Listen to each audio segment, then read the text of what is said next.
Saudara-saudara sekalian, kemerdekaan yang kita perjuangkan telah dekat. Sebentar lagi kedaulatan yang penuh akan menjadi milik kita. Untuk itu, pemimpin Dr. Zulkifli Kingkai Kosakai telah meminta saya secara personal untuk mengumpulkan beberapa anggota ke dalam rapat kecil ini.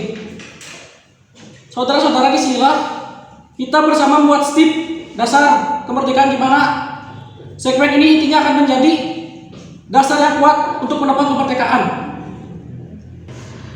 Perihal itu, saya pikir kita harus membuat lagi sendiri, atau kita bisa buat berdasarkan hasil usulan-usulan yang ada di dalam rapat Dokuritsu Junbi Cosakai. Benar, semua dasar-dasar pemikiran dapat kita tampung karena negara itu nantinya akan kita bangun dengan satu statement yang kuat dan lantang serta hasilnya kita terima dan sepakati bersama. Assalamualaikum warahmatullahi wabarakatuh. Waalaikumsalam warahmatullahi wabarakatuh. Tuan-tuan sekalian, terdapat satu hal yang masih membuat saya kepikiran di sini, yaitu sila kelima yang berbunyi menjalankan syariat-syariat Islam bagi pemeluk-pemeluknya. Jika sila ini diterapkan, bukankah hal tersebut akan menimbulkan pertanyaan besar atas apa yang akan dijadikan dasar bagi bangsa Indonesia? Saya setuju dengan pendapat Tuan Soekarno yang menolak internasionalisme mutlak dan paham-paham kebangsaan yang taufinistik. Bukankah Islam sudah bersama dengan orang-orang Indonesia melawan penjajah sejak awal mula kedatangannya? Saya hadir sebagai wakil orang Kristen. Mungkin terdapat pandangan sederhana saudara-saudara sekalian dengan agama para penjajah terdahulu. Tapi saudara-saudara, di dalam agama saya tidak ada satupun yang mengajarkan untuk membunuh ataupun menguasai orang lain. Menurut saya, saudara-saudara pejuang Indonesia yang baru nanti itu bukan berada di dalam satu perjuangan agama, tetapi sesuatu yang menunjukkan kekompakan bangsa. Atas dasar apa negara ini nanti akan kita bangun? Apakah dengan dasar-dasar hukum Islam atau melanjutkan sistem yang sudah ada? Saya merasa bahwa Islam satu dasar atau sumber inspirasi untuk negara kita, sumber hukum yang akan kita buat. Tetapi untuk menjadikannya sebuah hukum di negara Indonesia, saya pikir itu berbeda. Harus ada satu sistem baru yang dapat diterima oleh seluruh masyarakat Indonesia. Yang terhormat Tuan Hatta, apakah tidak terserap dalam ajaran agama Islam? Apakah yang menciptakan suatu hal yang baru ini, kita akan melupakan kebiasaan dan adat istiadat yang telah lama terjadi di negara ini? Jika kita memasukkan pengajaran Islam dalam statement ini, berarti kita akan melakukan hubungan dengan negara-negara Islam yang telah lama merdeka. Maaf Tuan Haji Agus Salim. Tapi Tuan Yamin, hal ini nantinya dapat menguntungkan negara kita dalam pergaulan negara yang lebih global. Tapi ini semata-mata bukan hanya masalah kehormatan nenek moyang. Hal ini juga terjalin berkaitan dengan masalah kedaulatan hukum bagi seluruh rakyat yang tinggal di kesatuan Pulau Indonesia ini. Kapan lagi Indonesia bisa menjadi satu kesatuan dari Sumatera, Jawa, dan Sunda kecil? Maka, menurut sistem hukum, prinsip hukum hanya boleh ada satu sistem yang berlaku di dalam satu wilayah negara. Banyak orang yang telah memimpikan negara ini menjadi negara Islam yang berdaulat, dan mereka berjuang demi kehormatan Islam. Bukankah meninggalnya Islam dalam statement kemerdekaan ini seperti menentang mereka agar bisa berbalik melawan negara? Hal ini malah tidak akan memulai persatuan. Tanpa ditulis dalam statement, itu pun Islam sudah menjadi bagian dari negara dan perjuangan bangsa ini. Jadi, menurut saya, memasukkan Islam ke dalam statement itu justru akan mengurangi Islam bagi perjuangan bangsa. Islam sudah menjadi bagian yang penting bagi bangsa ini. Islam memiliki pemeluk yang lebih banyak daripada Kristen dan peranannya. Itu pun juga terlihat jelas dibandingkan dari agama yang lain. Jadi kita harus ada suatu perbandingan yang profesional. Dengan menjalankan syariat Islam, kita akan sampai pada cita-cita yang merdeka, bersatu dan berdaulat. Apakah mungkin hal itu akan masuk ke dalam statement? Tunggu dulu Tuan Muzakir. Saya khawatir dengan hukum Islam yang masuk ke dalam bagian statement dengan saudara-saudara kita yang berbeda agama. Tuan-tuan, tapi saya tetap pada pendirian saya. Saya setuju dengan Abdul Muzakir bahwa syariat Islam harus pada statement itu. Karena hal tersebut yang paling memungkinkan dan paling jelas harus ada. Saya kira kita harus bertanya kepada Kiai Haji Wahid Hasim. Kalau memang syariat Islam dimasukkan ke dalam dasar negara, maka negara kita harus berdasarkan asas-asas Islam dan hukum yang berlaku juga adalah hukum Islam. Begitu pula dengan ketentuan-ketentuan yang dipakai oleh para ulama berdasarkan Al-Quran, maka telah lengkaplah persyaratan hukum negara kita. Harus ada kesepakatan yang kita buat. Bagaimana kalau syariat Islam itu hanya berlaku bagi pemeluk agama Islam? Subhanallah, sesungguhnya Islam tidak akan menerapkan hukum-hukumnya kepada yang bukan pemeluknya. Kalau begitu, sila yang berbunyi ketuhanan dengan menjalankan syariat Islam bagi pemeluk-pemeluknya bagaimana? Saudara-saudara sekalian, soal ketuhanan ini adalah soal yang paling penting bagi landasan negara kita. Karena sebaiknya umat tidak ditempatkan di nomor 5, melainkan ditempatkan di nomor pertama. Bagaimana? Apa semuanya sudah sepakat? Setuju? Kalau tidak ada usaha lagi, saya kira sudah mencapai mufakat. Silakan kepada Tuan Yamin untuk membacakan hasil musyawarah tersebut sesuai dengan yang telah kita bicarakan bersama. Baik saudara-saudara semua, izinkan saya membacakan teks yang saya sebut sebagai Jakarta Charter.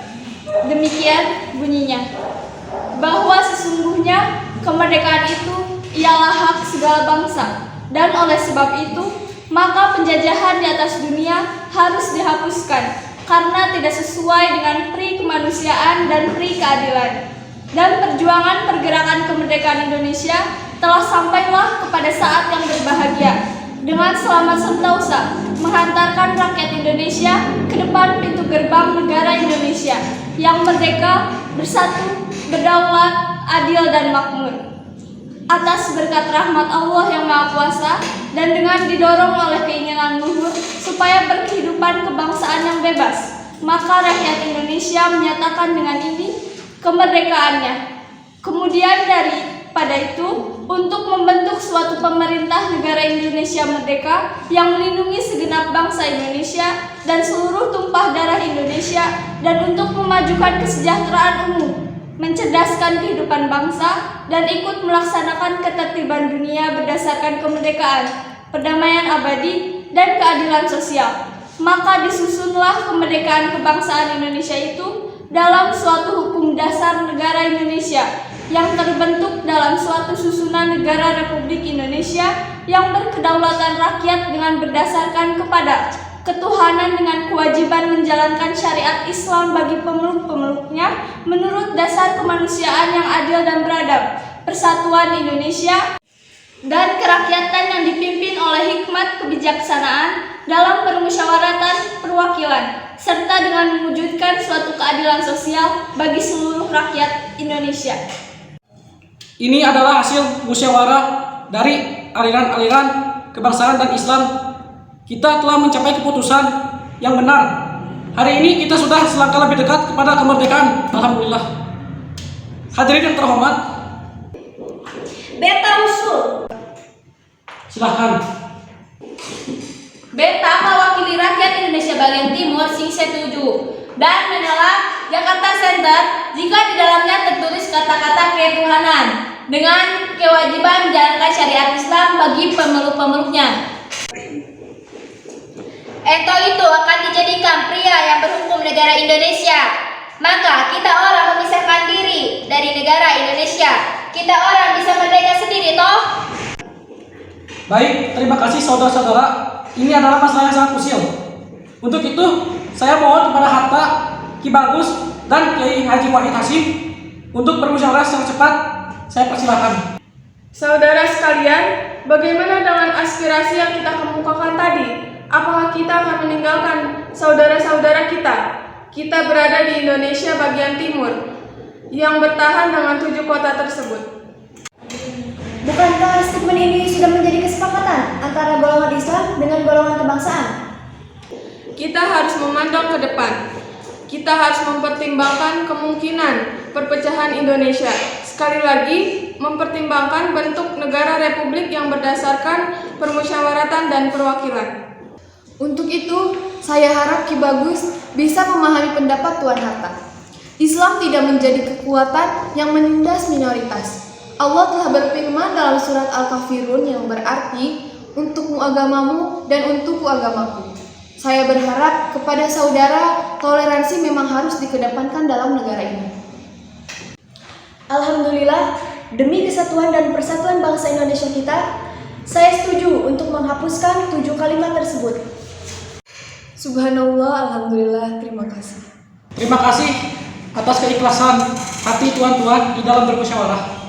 Sekarang saya persilahkan kepada Paduka Tuan Hatta sebagai Zunbi Zukutyu untuk memberitahukan kepada tuan-tuan atas perubahan yang diusulkan dan disetujui oleh beberapa anggota mengenai pembukaan Undang-Undang Dasar.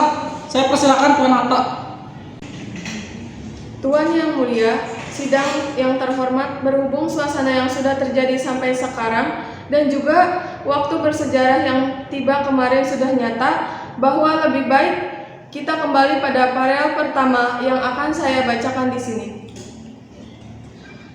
Pembukaan Undang-Undang 1945, bahwa sesungguhnya kemerdekaan itu ialah hak segala bangsa dan oleh sebab itu maka penjajahan di atas dunia harus dihapuskan karena tidak sesuai dengan pri kemanusiaan dan pri keadilan.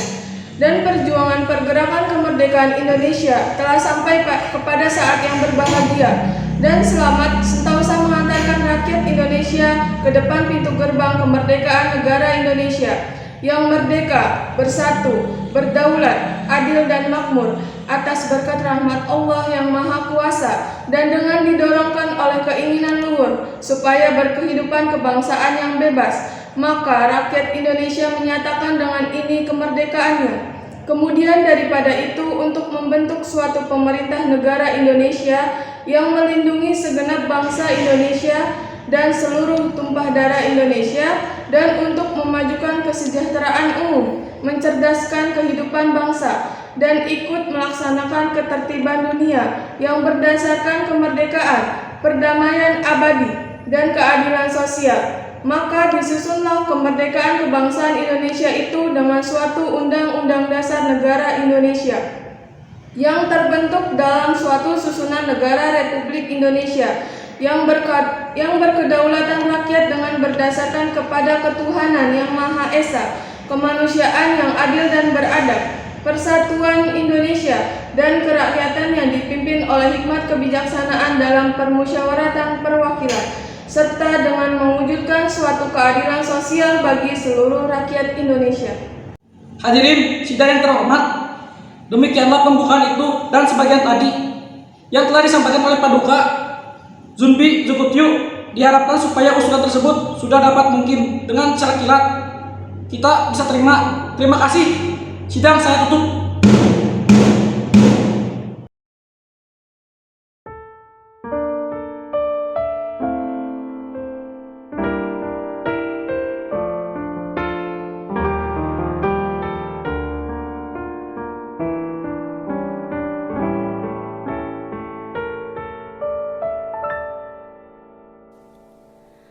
Betapa hatiku